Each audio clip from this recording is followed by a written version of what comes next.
Hello students, welcome. हम पढ़ रहे हैं इकोलॉजी और एनवायरनमेंट। इकोलॉजी और एनवायरनमेंट के अंदर जो है हमारे देखने वाले हैं ओजोन डिप्लीशन क्या होता है, ओजोन लेयर क्या होती है, कैसे डिप्लीशन होती है इसकी, ठीक है, और क्या क्या मेजर्स जो है हमने लिए हैं ओजोन जो डिप्लीशन है उससे बचने के लिए। इससे पहले जो है हम देख लेंगे कि हमने जो लास्ट टॉपिक पढ़ा था ग्रीन हाउस इफेक्ट वाला, उसमें हमने क्या देखा कि डिफरेंट गैसेज जो है वो जब इंक्रीज होती हैं, जिनको हम ग्रीन हाउस गैसेज होते हैं, तो उसकी वजह से हमारा अर्थ का टेम्परेचर बढ़ जाता है। तो क्या क्या इफेक्ट पड़ते हैं उससे, एक तो जो है हमारे पास ग्लोबल वार्मिंग है, उसको थोड़ा सा बाद में देखेंगे। उसके अलावा उसका इम्पैक्ट जो है CO2 के बढ़ जाने से या ग्रीन हाउस गैसेज के बढ़ जाने से। और क्या होता है, एक CO2 फर्टिलाइजेशन होता है, जिसका मतलब क्या होता है कि जो C3 प्लांट्स हैं वो प्लांट्स जो है ज्यादा बायोमास प्रोडक्शन करते हैं जब एक्सेस हमारे पास CO2 प्रेजेंट होती है। लेकिन क्योंकि ग्लोबल वार्मिंग की वजह से वो इफेक्ट जो है टेम्परेचर बढ़ जाता है, तो उसकी वजह से वो नेगेटिव इम्पैक्ट बढ़ जाता है उसका। एक चीज होगी। दूसरा जो है हमारा ग्रीन हाउस इफेक्ट का इम्पैक्ट क्या पड़ता है, ग्रीन हाउस इफेक्ट से ग्लोबल वार्मिंग होती है और अल्टीमेटली सी लेवल जो है राइज कर जाता है, ठीक है, ये चीज होगी। तीसरा क्या होता है कि जब ये ग्लोबल वार्मिंग होने लगती है, ग्रीन हाउस इफेक्ट होता है, उसकी वजह से लोअर एटमॉस्फेयर जो होता है वो एक्सपेंड करता है, इसलिए अपर एटमॉस्फेयर जो है श्रिंक कर जाता है, तो बहुत से नेगेटिव इम्पैक्ट होते हैं, ठीक है। तो अब चलते हैं कि ओजोन डिप्लीशन होता क्या है। सबसे पहले ओजोन डिप्लीशन से पहले देखते हैं कि ओजोन होता है क्या, ठीक है। ओजोन एक गैस है, क्या है, गैस है जो O3 से बनी होती है, तीन वाटर के ऑक्सीजन के मॉलिक्यूल से बनी होती है। जैसे O2 जो है ऑक्सीजन है हमारे पास, तो O3 क्या है, O3 इज ओजोन। अब ये ओजोन कहाँ पाई जाती है और क्या इसका काम है वो देख लेते हैं, ठीक है। तो ओजोन लेयर, सबसे पहले ओजोन लेयर ये क्या है, ठीक है, it is a blanket like sheet formed by ozone in stratosphere। जब ओजोन स्ट्रेटोस्फीयर में एक ब्लैंकेट लाइक शीट जो है फॉर्म करती है, तो इसको क्या कहते हैं, हम ओजोन लेयर कहते हैं, ठीक है। अगर हम बात करें स्ट्रेटोस्फीयर में जो है ओजोन कहाँ पाई जाती है, तो स्ट्रेटोस्फीयर में जो ओजोन हमें मिलती है वो मिलती है 23 से 25, ठीक है, 23 से 25 किलोमीटर, ठीक है, और 11 से 16 किलोमीटर मिलती है पोल्स पे। हाँ, ये वाली पोल्स पे मिलती है, और ये कहाँ मिलती है, ये ट्रॉपिक्स वाले एरियाज में मिलती है, ठीक है। तो अगर हम धरती के सरफेस से ट्रॉपिक्स वाले एरिया में 23 से 25 किलोमीटर ऊपर चले जाएं, तो हमारे पास वहां ओजोन गैस एक लेयर फॉर्म करती है, जिसको हम क्या कहते हैं, ओजोन लेयर कहते हैं। और यही अगर पोल्स पे चले जाएं, धरती पे जो पोल्स होते हैं वहां पे चले जाएं, तो उस पे कितना डिस्टेंस होता है, 11 से 16 किलोमीटर के बीच में क्या पाई जाती है, ओजोन लेयर पाई जाती है, ठीक है। ये तो हो गया कि ओजोन लेयर है क्या। अब हम देखते हैं कि ये ओजोन लेयर जो फॉर्म होती है इसके बेनिफिट्स क्या है, ठीक है, बेनिफिट्स। अब ओजोन लेयर जो है क्या होता है कि सन की जो रेडिएशन होती है उसमें डिफरेंट टाइप की रेडिएशन होती है, जैसे कि अल्ट्रावायलेट रेडिएशन होती है, इंफ्रारेड रेडिएशन होती है, विजिबल रेडिएशन होती है। तो इसमें जो अल्ट्रावायलेट रेडिएशन होती हैं जो सन से आती हैं, ठीक है, यूवी रेडिएशन, उन अल्ट्रावायलेट रेडिएशन को जो है ओजोन ट्रैप कर लेता है, ठीक है, और ट्रैप करने के बाद जो उनको धरती तक पहुंचने नहीं देती, ठीक है। और इसकी वजह से ओजोन लेयर जो है क्या करती है, प्रोटेक्ट करती है उन अल्ट्रावायलेट रेडिएशन से। अगर ये धरती के ऊपर आ जाएगी तो इसका क्या इम्पैक्ट होगा वो हम अफेक्ट करते देखेंगे। सबसे पहले जो है ओजोन डिप्लीशन क्या है उसके बारे में देखते हैं, और ये प्रोसेस जो है वो भी देखते हैं। जो ओजोन लेयर है किससे बनी है, O3 से। जो हमारा स्ट्रेटोस्फीयर है, जिसमें मैंने बताया कि 23 से 25 किलोमीटर जो है उस एरिया में ओजोन पाई जाती है, ट्रॉपिक्स वाले एरिया में, ठीक है, और 11 से 16 किलोमीटर जो है कहाँ पाई जाती है, पोल्स के ऊपर। अब ये ओजोन अपर स्ट्रेटोस्फीयर में टूटती है अल्ट्रावायलेट रेडिएशन को एब्जॉर्ब करने के बाद, जो है ये O3 है हमारे पास, इसने यूवी रेडिएशन को एब्जॉर्ब किया और इससे मिला हमें O2+O, ठीक है, O2+O। अब एक्चुअल में होता क्या है, अब नॉर्मली ये प्रोसेस चलता रहता है, ठीक है, और ये फिर से जो है O2+O मिलकर जो है ओजोन बनता है, तो एक रिवर्सिबल प्रोसेस है, ठीक है, क्लियर हो गया। लेकिन अब क्या हो रहा है कि हमारे पास कुछ ऐसे सबस्टेंसेस होते हैं जो ओजोन लेयर को खत्म करते हैं, क्या करते हैं, खत्म करते हैं, और उसकी वजह से ओजोन लेयर खत्म हो रही है। तो ओजोन लेयर डिप्लीशन क्या है, ठीक है, the thinning are removing this ozone layer from the surface from the stratosphere is known as ozone depletion, ठीक है। और अगर एक उस एरिया में बिल्कुल ओजोन लेयर खत्म हो जाए तो उसको ओजोन होल कहते हैं, जैसे कि हमने एंटार्क्टिका में देखा है, ठीक है। तो अगर ओजोन जो है हमारे पास, देखिए होता क्या है, ओजोन जो हमारे पास है, अब ये जब ये अल्ट्रावायलेट रेडिएशन की प्रेजेंस में जो है O2 और O में टूटती है तो हमारे पास कुछ ऐसे सबस्टेंसेस होते हैं जो इस O को ट्रैप कर लेते हैं, ठीक है, और इसको बाद में ऑक्सीजन में कन्वर्ट कर देते हैं। तो वहां पे ओजोन लेयर जहां पे होनी चाहिए थी वहां पे क्या ऑक्सीजन बन जाती है और अल्ट्रावायलेट रेडिएशन को ट्रैप करने वाला कोई नहीं रहता, इसलिए अल्ट्रावायलेट रेडिएशन जो है डायरेक्ट धरती तक पहुंच जाती है।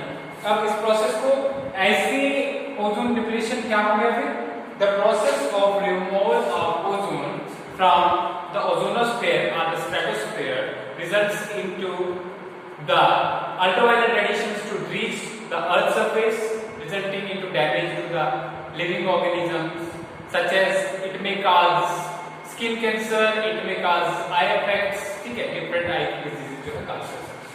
तो ऐसे सबस्टेंसेस जो ये ओजोन की डिप्लीशन काज करते हैं वो कहते हैं ओजोन डिप्लीशन सबस्टेंसेस। क्या कहते हैं?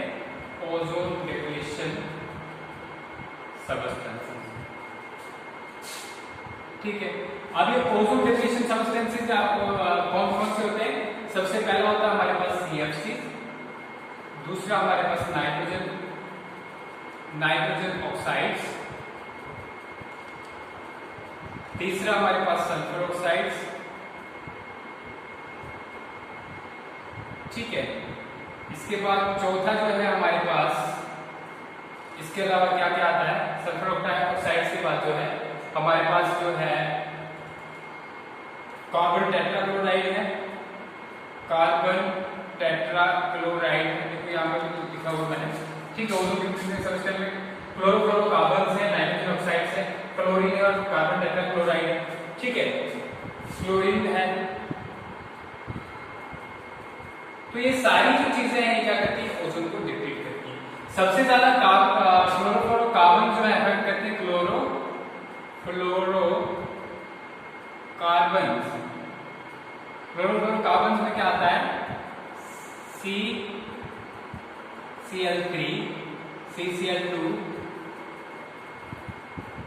ठीक है, CCl आ गया, CFCl देते हैं, ठीक है,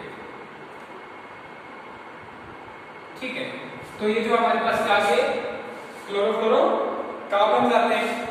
अब क्लोरोफ्लोरोकार्बन्स हमारे पास जो आगे क्लोरोफ्लोरोकार्बन्स हो गए, इसके अलावा जो है और क्या है हमारे पास?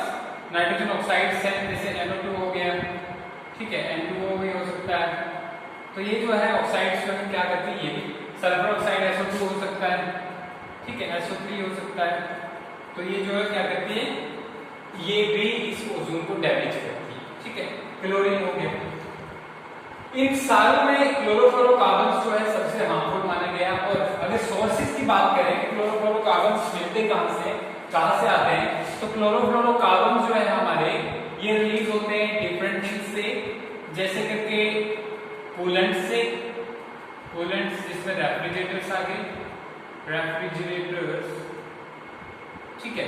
इसके अलावा रॉकेट्स से निकलते हैं, रॉकेट से, एरोप्लेन से, फाइटर जेट्स, ठीक है, फाइटर जेट्स से। तो ये डायरेक्ट जो है स्ट्रेटोस्फीयर में मिक्स हो जाते हैं। लेकिन कभी कभी ये होता है कि ट्रोपोस्फीयर, पहले हमारा ट्रोपोस्फीयर लेयर, उसके बाद स्ट्रेटोस्फीयर, तो ट्रोपोस्फीयर से भी जो है गैसेस जो है स्ट्रेटोस्फीयर में एंटर करती है, ठीक है। तो इस तरीके से जो है ये डिफरेंट ओजोन डिप्लीटिंग सबस्टेंसेस जो है वो स्ट्रेटोस्फीयर तक पहुंचते हैं, ठीक है। ये क्लियर हो गया यहाँ तक? अगर हम बात करें, अब यहाँ तो हो गई ओजोन डिप्लीटिंग सबस्टेंस, काम कैसे करते हैं देखिए। हमारे पास ये क्लोरोफ्लोरोकार्बन्स हैं, क्लोरोफ्लोरोकार्बन्स है हमारे पास, CFCl3 मान लो, ठीक है। तो ये हमारे पास अल्ट्रावायलेट रेडिएशंस की प्रेजेंस में टूट के क्या बनेगा? इसका CFCl2 प्लस Cl, ठीक है। फिर इससे बना CFCl2 फिर से टूटेगा UV रेडिएशन की प्रेजेंस में, ठीक है। तो इससे क्या बनेगा? इससे बनेगा CFCl प्लस Cl, ठीक है। अब देखो इस क्लोरीन की रिएक्शन कैसे होगी, Cl जब जो है Cl ओजोन के साथ जब रिएक्ट करेगा तो क्या बनेगा हमारे पास ClO प्लस O2, ठीक है। फिर से ClO जो कंबाइन होगा ओजोन के साथ तो हमारे मिलेगा जो है ClO2 प्लस O2, ठीक है, समझ आ गया। तो ये जो रिएक्शन जो है इसके बीच में होंगी। अब ClO O3 के साथ मिलेगा तो क्या बनेगा Cl प्लस 2O2, और ये O2 और O2 जो है अगर हम मिलाएंगे इसको अलग कर देते हैं तो ये क्या बन गया Cl प्लस 2O2। तो ये हमारे पास क्या बन गई, ऑक्सीजन बन गई, यानी कि जो हमारे पास ओजोन ऑलरेडी प्रेजेंट थी तो वो किस में कन्वर्ट हो गई, ऑक्सीजन में। अगर बात करें हम कितना इम्पैक्ट रहता है इस क्लोरीन का, क्लोरीन सबसे ज्यादा इम्पैक्ट करता है ओजोन लेयर पे, तो कितना इम्पैक्ट रहता है क्लोरीन, ऑलमोस्ट 1 क्लोरीन का मॉलिक्यूल बहुत देर के लिए एटमॉस्फेयर पे रहता है और लगभग 1 लाख ओजोन जो है मॉलिक्यूल्स को ये कन्वर्ट कर देता है ऑक्सीजन में, ठीक है, 1 लाख। तो इतना ज्यादा इम्पैक्ट रहता है क्लोरीन का। दूसरे भी जैसे कि NO3 मान लें, नाइट्रोजन ट्राइऑक्साइड है हमारे पास, ये जब ओजोन के साथ मिलती है तो क्या मिलता है हमारे पास, ये बन गया NO2 प्लस 2O2, ठीक है, डायरेक्ट हमारे पास क्या बन गया, ऑक्सीजन बन गया, ठीक है। यहाँ पे एक ऑक्सीजन यहाँ से निकल गया और 2O2 बन गया तो NO2 मिला, ठीक है। इसी तरीके से जो है ये सारे के सारे मॉलिक्यूल्स जो है ओजोन को तोड़ते हैं, ठीक है। अब देखते हैं इम्पैक्ट क्या है, इसका असर जो है क्या पड़ता है हमारे ऊपर, और ये जो ओजोन डिप्लीशन हो रही है किस रेट पे चल रही है। ओजोन जो है उसकी थिकनेस को डॉप्सन यूनिट में नापा जाता है, किसमें, ozone thickness is measured in Dobson units, किसमें नापते हैं इसको, डॉप्सन यूनिट्स में नापते हैं। और जो डॉप्सन यूनिट में ओजोन की थिकनेस को जो नापते हैं ये कितनी, मतलब डॉप्सन यूनिट के आसपास होती है। देखिए यहाँ पर कुछ एस्टिमेट्स हैं, 1956 से 70 के बीच में 280 से 325 डॉप्सन यूनिट्स, कितनी, 1956 से 1970 के बीच में ओजोन जो थी 280 से 325 डॉप्सन यूनिट थी, जबकि यही 1970 मतलब 9 साल बाद ये 225 पे पहुंच गई, 100 यूनिट्स कम हो गई, और इसके बाद जो है 1985 में 136 हो गई, इसके ऊपर हाफ हो गया, ठीक है, और 1994 में बिल्कुल 94 डॉप्सन यूनिट्स थे। लेकिन अगर हम देखें तो 2000 के आसपास जो है 2000 के आसपास इसकी थिकनेस फिर से बढ़ने लगी, कुछ मेजर्स लिए हैं हमने, ठीक है, जिनको हम बाद में जिनके बारे में पढ़ेंगे उसकी वजह से ये क्या हुआ, उसके बाद वापस जो है इंक्रीज होने लगी, ठीक है। तो ये ओजोन के बारे में था। अब इफेक्ट्स क्या है, इसके इफेक्ट्स देखते हैं, पहले इफेक्ट्स देखते हैं। इफेक्ट्स क्या है, इफेक्ट्स में हमने बोला कि अल्ट्रावायलेट रेडिएशंस जो है वो धरती पे आती है। तो अल्ट्रावायलेट रेडिएशन की बात करें हम तो अल्ट्रावायलेट रेडिएशन 3 टाइप्स की होती है, कितने टाइप्स की होती है, 3 टाइप्स ऑफ अल्ट्रावायलेट रेडिएशन। पहले UVA जो है, UVA ये 100 से 280 nm तक होती है, ठीक है, ये हो गया। इसके बाद UVB जो है रेडिएशन 280 से लेके 100 से 280 हो गया। इसके बाद जो है UVB रेडिएशन जो है हमारे पास वो है 280 से 320, 280 से 320 नैनोमीटर तक जो है, और UVC रेडिएशन जो है 320 से ज्यादा होता है, ठीक है, 320 नैनोमीटर से लेके 390 तक होती है, 390 नैनोमीटर। अब इसमें से जो ये UVA है, ठीक है, रेडिएशन ये जो है धरती तक नहीं पहुंचती, ठीक है, या उतनी हार्मफुल भी नहीं होती। इस तरीके से ये जो UVC ये पहुंचती है लेकिन ये हार्मफुल नहीं होती। सिर्फ ये मिडल वाली जो रेडिएशन है UVB 280 और 390 के बीच में ये बहुत ज्यादा इम्पैक्ट करती है लिविंग ऑर्गेनिज्म को। अब क्या इम्पैक्ट होते हैं उसी को, ये जो पहले चर्चा करें तो ये रेडिएशन जब धरती तक पहुंचेगी तो क्या होगा, देखिए UVB रेडिएशन जो है उनको एब्सॉर्ब करेगा कॉर्निया, कौन करेगा, एब्सॉर्ब करेगा कॉर्निया, आई का कॉर्निया जो है वो एब्सॉर्ब करेगा, और उसकी वजह से उस कॉर्निया की फोटो ऑक्सीडेशन हो जाएगी। क्या हो जाएगा, फोटो ऑक्सीडेशन, ऑक्सीडेशन। अब फोटो ऑक्सीडेशन होने की वजह से कैटरेक्ट डिजीज जो है, कैटरेक्ट डिजीज का, ठीक है, फाइनली कैटरेक्ट डिजीज जो है डेवलप हो जाएगी। और जो है ये डिजीज जो है बाद इंसान देख नहीं पाएगा। और इस फोटो ऑक्सीडेशन के प्रोसेस को जो ऑब्जर्व करता है इसको कहते हैं स्नो ब्लाइंडनेस। क्या कहते हैं? Snow blindness. तो स्नो ब्लाइंडनेस कहा जाता है। एक चीज होगी। दूसरा चीज, स्किन जो है सबक्यूटेनियस लेयर्स जो होती है, सबक्यूटेनियस लेयर्स, ठीक है, किसी भी ऑर्गन्स की सबक्यूटेनियस लेयर्स जो होगी वो इन अल्ट्रावायलेट रेडिएशन को एब्जॉर्ब करेगी, जिसकी वजह से स्किन कैंसर के चांसेस, ठीक है, स्किन कैंसर। दो चीजें हो गई। तीसरा चीज, क्योंकि अल्ट्रावायलेट रेडिएशन म्यूटेशंस का काज करती है, ठीक है, चेंजेस आ जाती हैं जीन्स में, तो यहाँ पे जो है म्यूटेशंस हो सकती है, म्यूटेशन, ठीक है, डिजीजेस हो गई। प्लांट्स के ऊपर हम बात करें तो रेट ऑफ फोटोसिंथेसिस जो इंपैक्ट होगा, रेट ऑफ फोटोसिंथेसिस, सिंथेसिस, ठीक है।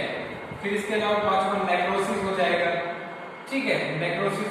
इसके अलावा स्ट्रक्चरल प्रोटीन और जो डिफरेंट जो बायोमॉलिक्यूल्स हैं उसमें भी, क्योंकि कार्बन वगैरह के बीच में जो बॉन्ड्स होते हैं वो तोड़ देते हैं, इसकी वजह से जो बायोमॉलिक्यूल्स जो है, structure of biomolecules, structure of biomolecules, molecules will be disrupted,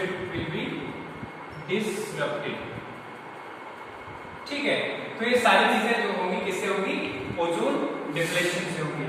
अब हम देखते हैं कि इसको कंट्रोल करने के लिए क्या मेजर्स लिए हमने, ठीक है।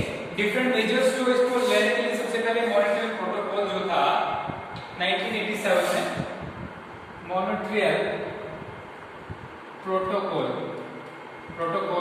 ठीक है, 1987 में हुआ, ठीक है।